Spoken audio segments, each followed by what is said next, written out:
Modern Dadhood. Modern Dadhood podcast. Here we are.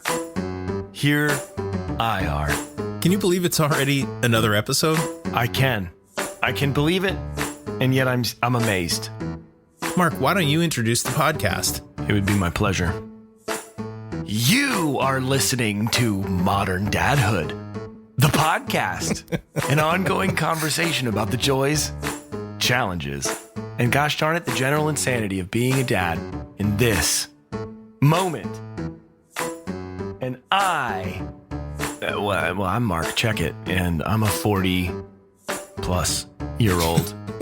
Would you classify as mature if you appeared on a pornography website? I guess so. And I'm a dad to, they're twins. And they're boys, and they're 5.5-year-olds. I'm Adam Flaherty, and I'm a 40-year-old dad to two daughters who are 9 years old and 6 years old. Actually, they're both like way closer to 10 and 7 than 9 and 6.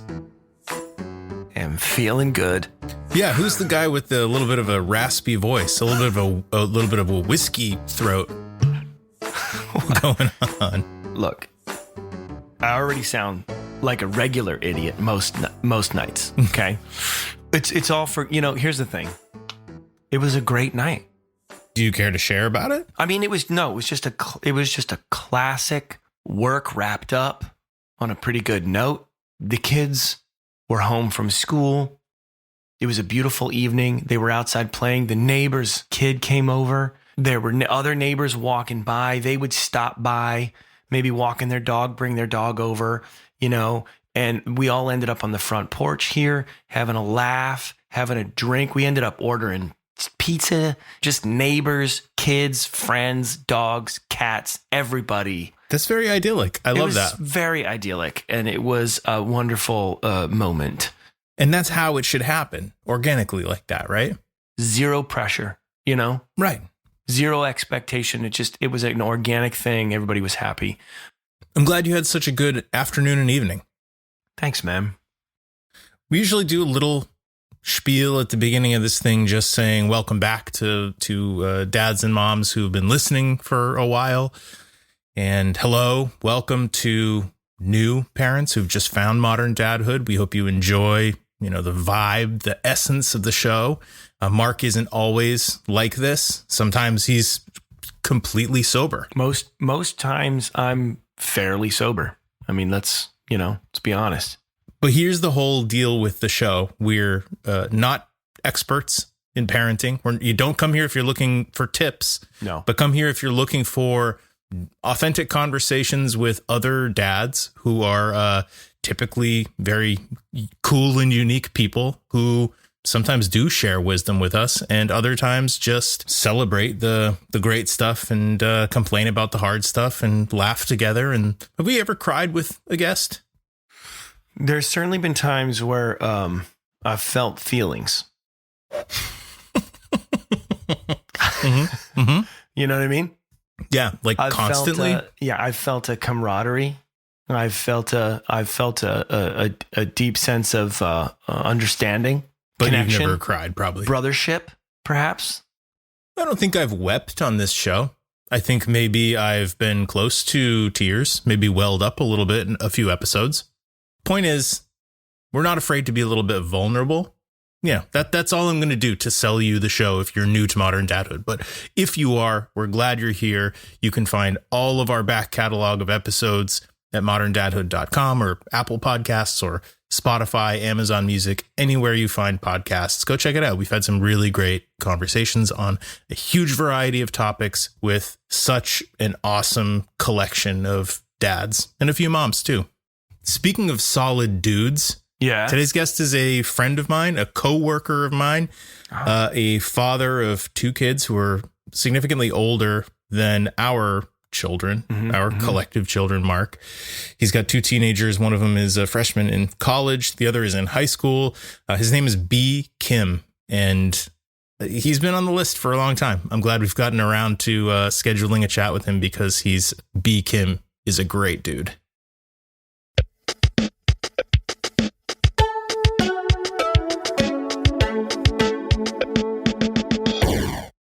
Marc. That's me. I wanted to ask how the first few weeks of school have gone for the boys. Like, I guess I want to know how school's going, but I also want to know how is the routine going? Like, is it frantic? Are they crazy? Do they push everything to the last minute? I want to hear about that first. The answer to all those questions is yes. Yeah, every day it's all those things. We're settling into a routine, although I think the sort of like,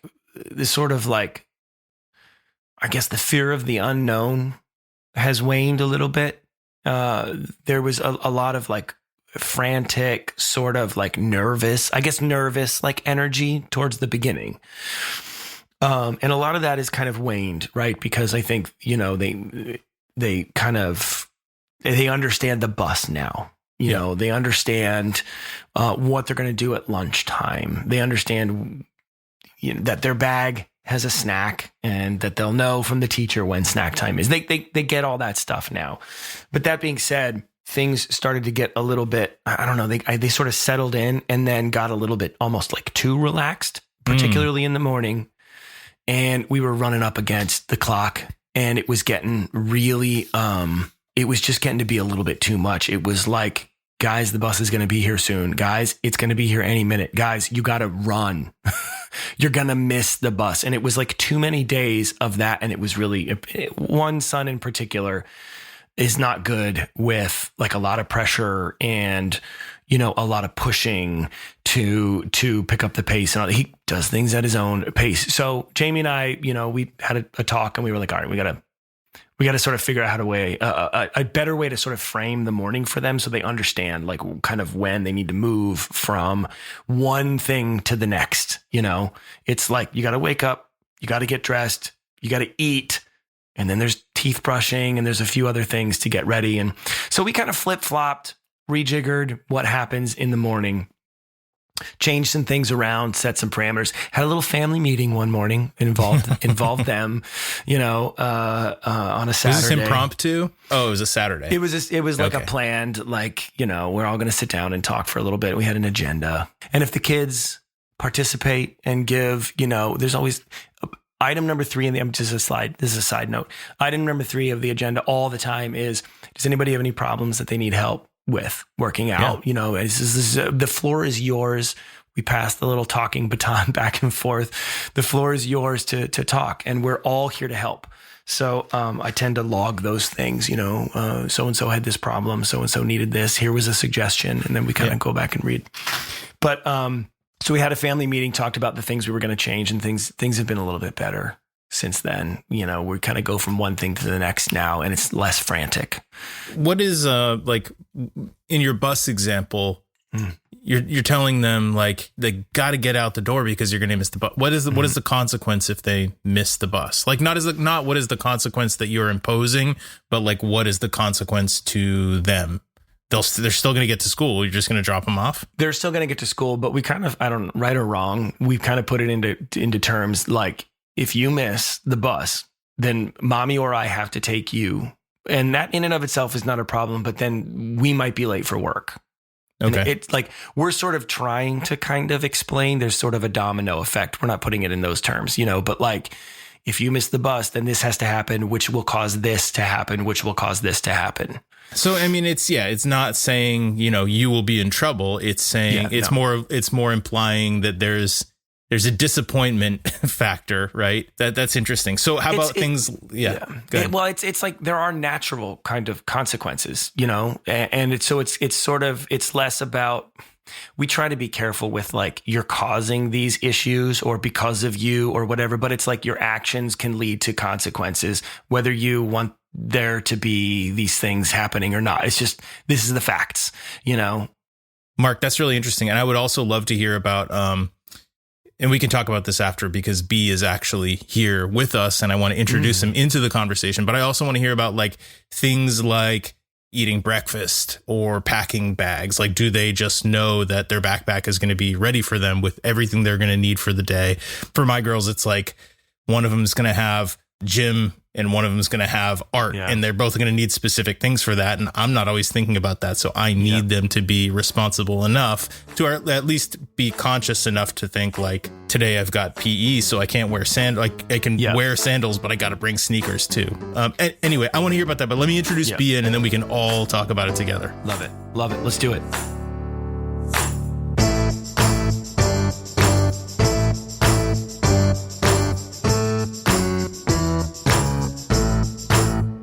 B. Kim is an associate creative director. It took me 3 times to get that out, and I've edited out the first 2, and a lead animator for a digital agency where I also happen to work. So B is a co-worker of mine and a personal friend. He's a husband. He's a dad of 2 teenage kids, and he's been on my list of people that I've really wanted to have on the podcast for a long time. And so I'm delighted that it's finally happening. B, thanks for joining us, man. I'm psyched that you're coming on the podcast. Yeah, I'm pretty psyched about this too. Thanks for having me.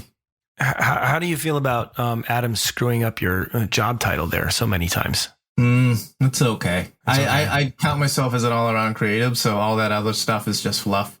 Gotcha. At the end of the day, like, I make stuff and it's fun. There you go.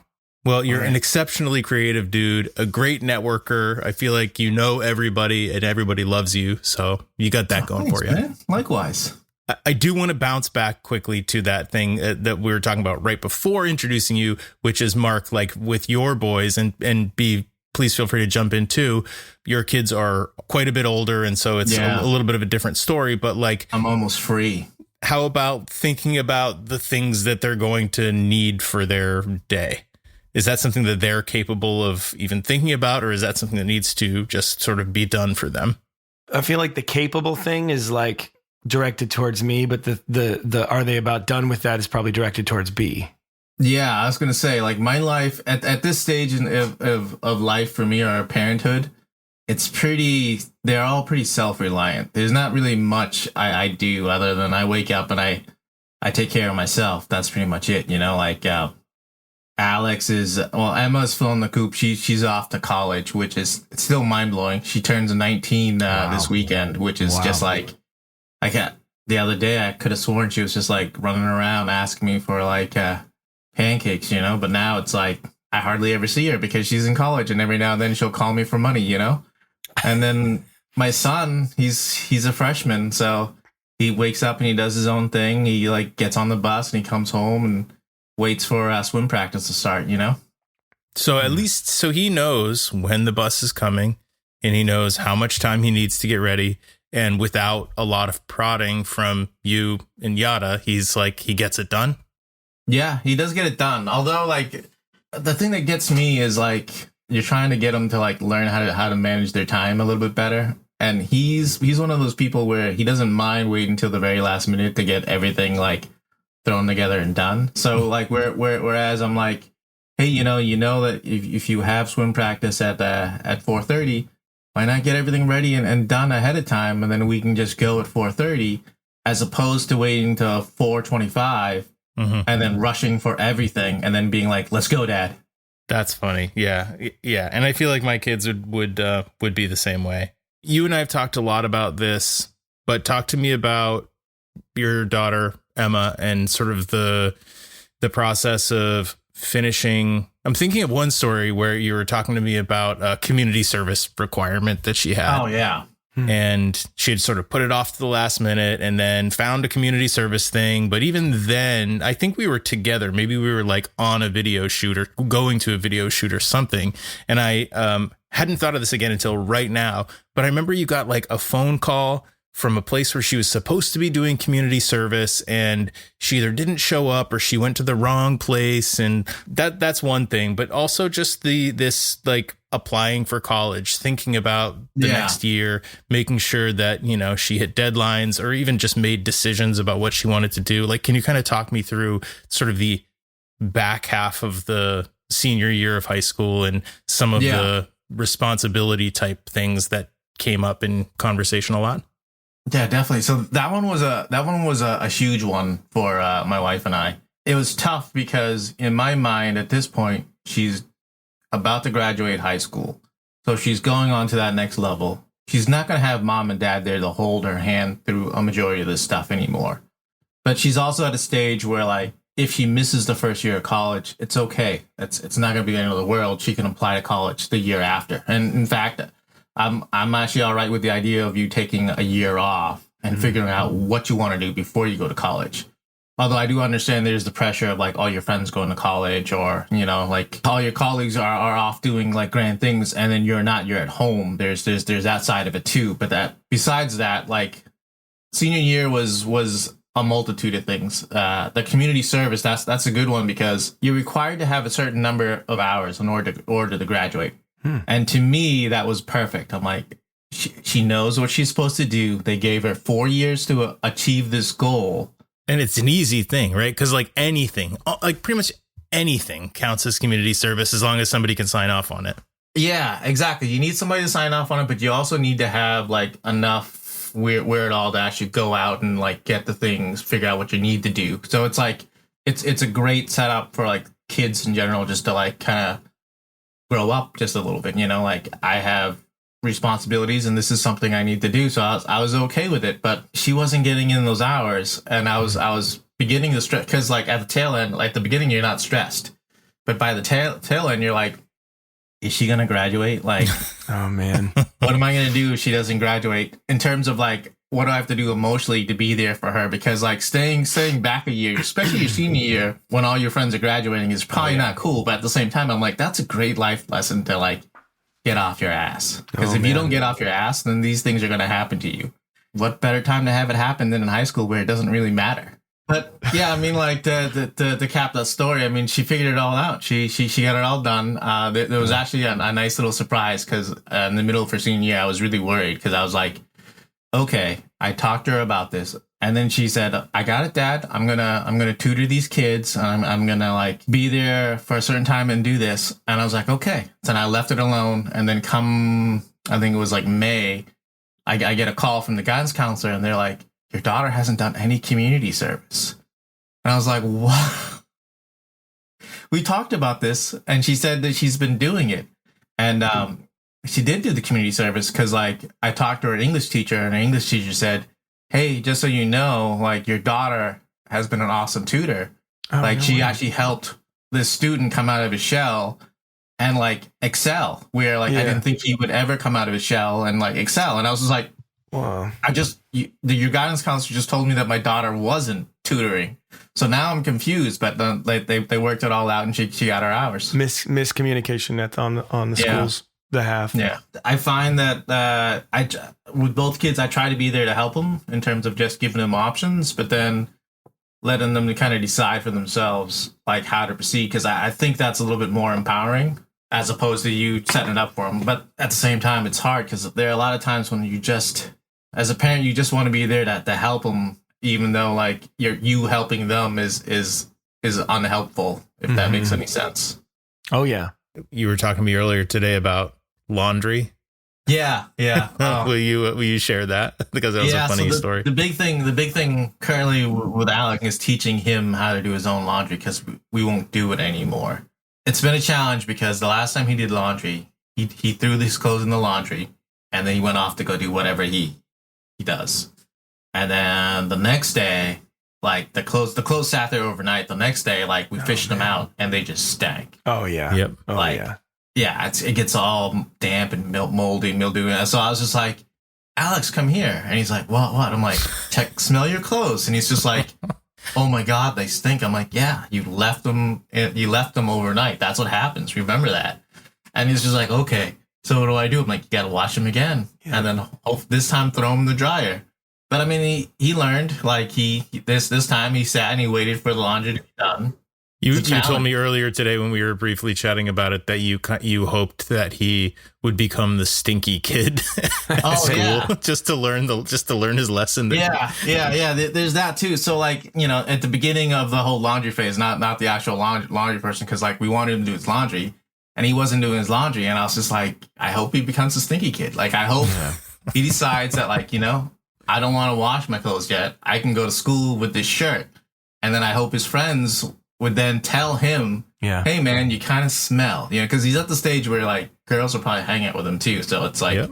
I'm hoping that they mention this stuff to him. And I'm sorry, like if you're a stinky kid, that's all on you. It's not on dad, you know, like we taught you how to do laundry. We told you about laundry. Like you need to like do it. Otherwise it's your fault.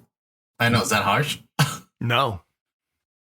Thinking about, learning things the hard way, like learning from their mistakes or opportunities that they've missed.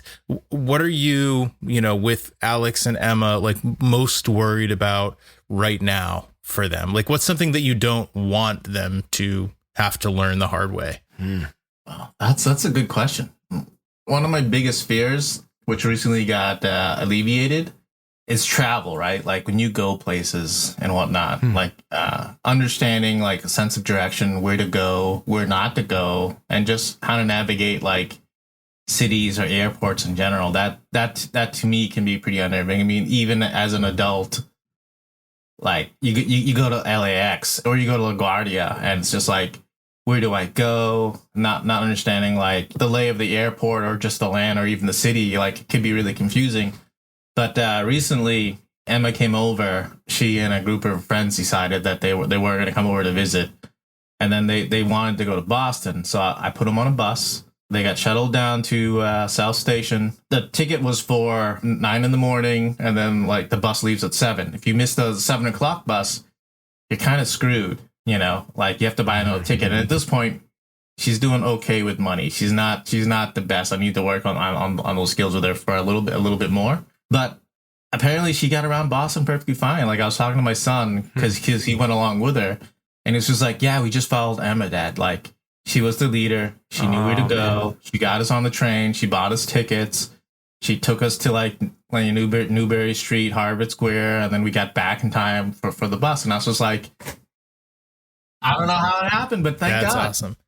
I mean, I think sometimes you just need to give them the room to rise to the occasion in that way. Yeah. And then when they realize like nobody else in this group is going to take that leadership role, like somebody's got to make the decisions and get us around and get us home safely. Like that's awesome. Yeah. Well, there's so much time that you spend. I mean, it feels like anyway, I'm barely getting into it. My kids are only 5.5, but it's like, there's so much that you have to explain.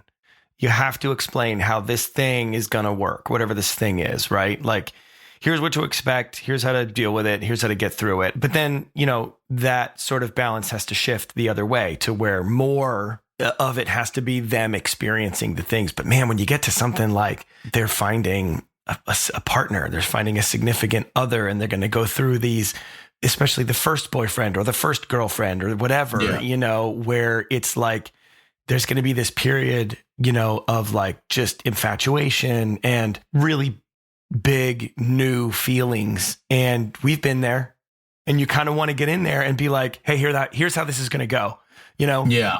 I mean, you want to kind of get in there and don't get too attached. You kind of want to say these things, except you can't do that. Right. You've got to let it play out. You've got to be this bystander that's like, man, I can tell what's going on here, but you got to sit, figure it out for herself. By idly and let them figure it out. Is that hard? Is that hard to bite your tongue in that way? It is and it isn't. I mean, to a lesser degree, you guys have that with like their friends, right? Like when they bring friends over, like there are certain friends where you're just like, this friend is a horrible friend.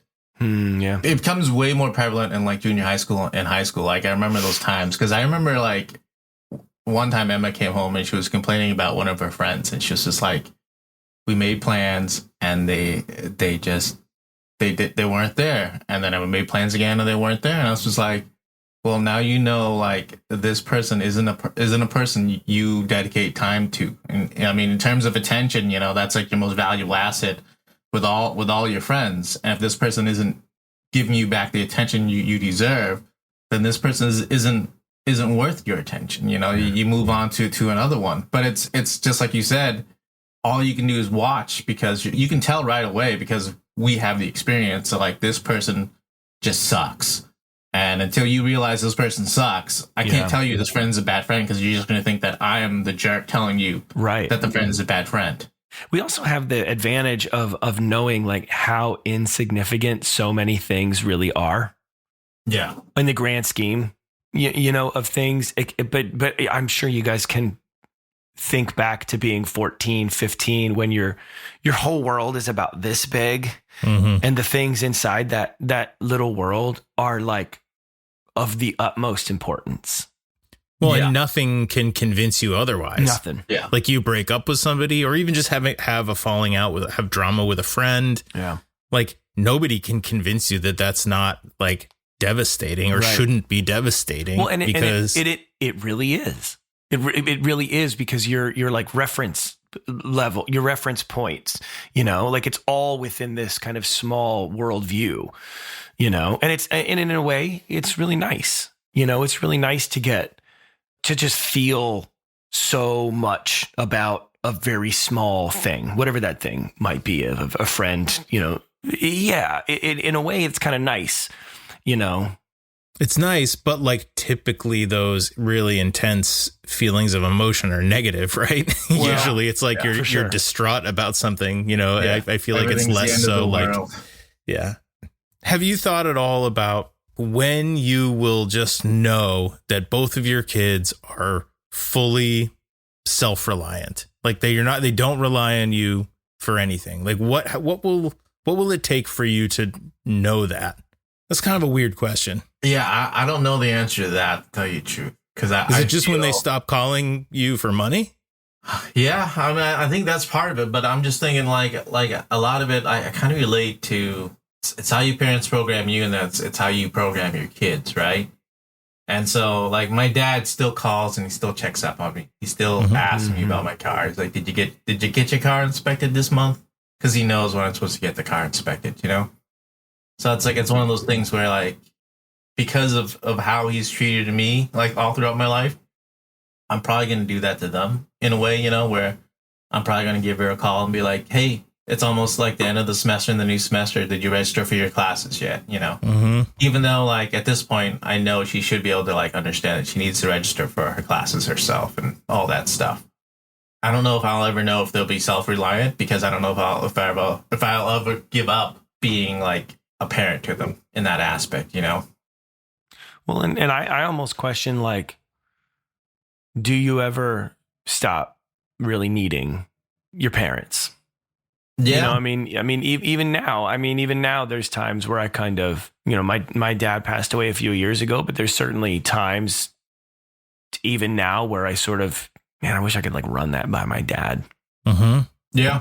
You know, It is nice in Get this his phase take. of the of parenting, because like they spend less time with you, but then the time that they do spend with you is a little bit more quality time, you know? It's kind of less like we're going to watch this stupid show and not really talk about much, and more like, "Hey, you know, what's your advice on this?" Or, "What do you think I should do?" Like, "Do you think I should actually..." I mean, like with Alex, he wanted to take a break from work. You know, he wanted to understand, like, you know, I have enough money saved up. I got swimming, I got school. Like, can I just like not and just chill? And it was just like, yeah, like there's nothing wrong with like if you think you have enough like squirreled away, where you don't think you're gonna be like, "Dad, I need more money." And I mean, like, thankfully, that's something where like you can offer to run numbers with him and try to figure out a budget and like what Christmas might, you know, cost and how much money he wants to have to be able to just buy things when he wants to.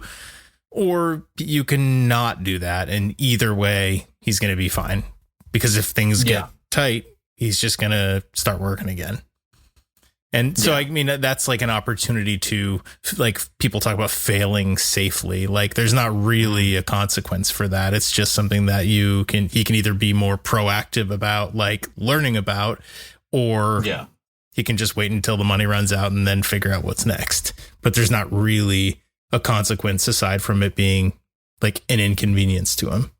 I think the one area where I'm proud of, like, that to go back and answer your question is, like, I got my daughter onto banking early, understanding credit cards, understanding the ATM, understanding credit scores and all that stuff early. Like, I hammered it into her. I was just like, "This is what a credit card is. This is how scary a credit card is." I just remember having a friend in college that, like, he got a credit card, maxed it out, and then promptly dropped out after because like shit just got too real. Yeah. Yikes. I mean, it's so Yeah. dangerous. Like how easy it is to have access to so much money and no sense of responsibility that you need to pay it back, or it can really fuck things up for you. Sign up for this credit card, you get a frisbee. I mean, don't you want the frisbee? Or like being enticed by like airline points. Like all I got to do is use this credit card and then I can get flights places. No. I learned everything I know about credit card usage from the show Step by Step. Does anybody remember that show, Step by Step? I sure do. I don't remember the credit Sounds card familiar. reference, but There was an episode where, what was the son's name? Like the older son? Step by Step no, it wasn't the Seavers. It was Patrick. No, it was Patrick. Patrick Duffy. Patrick Duffy and Suzanne Summers, and right? Suzanne Summers, and they each had Cody? kids. Are you and thinking they of got Cody? married. Was it Cody? Like kind of the sort of like dumb one. Yeah, he was sort of an idiot. Yeah. He got a hold of a credit card, and then he maxed it out. Yeah. And he was buying things like TVs and fur coats and stuff. Oh, God. Yeah. And I even think, the cousin that like lived in a van and who did like kickboxing, karate and stuff, who would like come in. Oh, I remember this. Yeah. I don't remember his name either, but like He was the think he was the was boner Cody. of Step by Step, though. Yeah. he was the boner of Step by Step. That's a great way to put it. Yeah. And even he was like, he saw what like Cody was doing and was like, dude, you're getting in big trouble. Dude, you're here. gonna like, you fuck gotta, your credit score. you gotta send this stuff back. Yeah. The credit Yeah. score. Yeah. I remember Cody Lambert. Yeah. Yeah. Well, you and Yada are awesome parents by my estimation. And from everything I know of you, you have brought your kids up in an environment where it is safe for them to fail and to learn from their mistakes. And it seems like they're on an awesome path. So congratulations. B, it was so good to see you, man. Thanks for joining us. All Dude, right, peace out, guys. see ya. I have something to tell you. Oh my God. What is it? It's I can't- something that's I can't handle a lot right now. it's nothing big, but it is a thing now in the Flaherty household. Oh, so that's a thing now? And I've got a little sound bite to play for you, and you're gonna know exactly what it is when I start playing this sound bite. I am waiting with bated breath. Oh, sorry.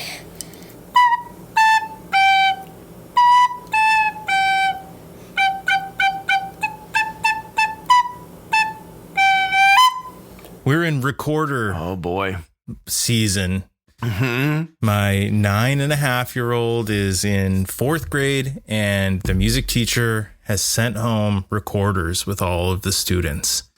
Thanks, music teacher. And I remember it so clearly, having my own recorder, playing Hot Cross Buns and Mary Had a Little Lamb and all those same songs. And it's remarkable to me that 30 years later, same instrument, same lessons that they're teaching. I got thinking about it a little bit. Like, why would that be? And I think it just becomes pretty obvious that it's just, it's an inexpensive instrument. It's physically pretty small. It's something that doesn't require a ton, like it requires practice to make it sound like good or as good as you can make a recorder sound. No maintenance whatsoever. No maintenance. So, I mean so it does become pretty clear why, but Hot Cross Buns, man. You got to start somewhere. You do. You got to start somewhere. You do. And it's objectively a she- really good song too, right? Oh, it's a bop. I mean, I'd go so slaps. far as to say it slaps. Hot dude. Cross Buns slaps. Dude, you know it. Is she?